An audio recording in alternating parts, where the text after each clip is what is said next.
Реката Саут Плат тече низ државите Колорадо и Небраска, носејќи голем дел од водите од планините северно од Вајоминг. Многу луѓе зависат од оваа река, вели Дженифер Гимбел од Центарот за води на Колорадо. Таа вода се користи за снабдување на домакинствата, но и во земјоделството. Токму тоа го загрижува земјоделецот од Небраска Стив Хансон. Гледаме како општините се шират. Развојот во Колорадо се заканува на заликите со вода.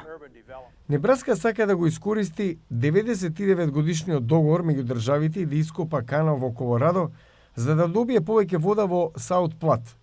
Фармерот од Колорадо, Дон Шнајдер, вели дека водата го полни резервоарот што тој го користи за одгледување пченка. Кога ќе опрекинете главниот ресурс, што се случува? Небраска сака да извлече дел од оваа вода на која сме навикнати и тоа не вознемирува. Каква иднина ќе имаме без вода во бунарите? Порастот на населението ги изголемува барањата за вода во западниот дел на САД, каде што Гимбел вели, водните линии се намалени поради годините на суша. Има голем притисок на западот. Како прво, ова е регион без многу вода, а изградивме градини во пустини. Сите се засегнати. Хансон вели дека проектот за каналот може да биде пресуден за вредноста на неговото земјиште во Небраска. Ке мора да се договориме.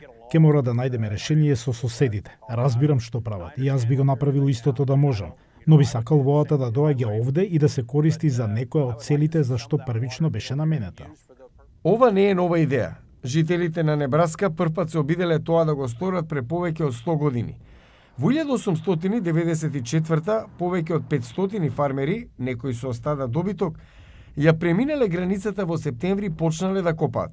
Финансирањето од општински обврзници траело помалку од една година. Проектот замрел откако била пробиена само 1/4 од планираниот канал долг 100 километри. Во 2022 законодавците во Небраска изгласаа за да се одвојат 53 милиони долари за откуп на земјиште за новиот канал, кој според договорот меѓу државите треба да биде по истата рута.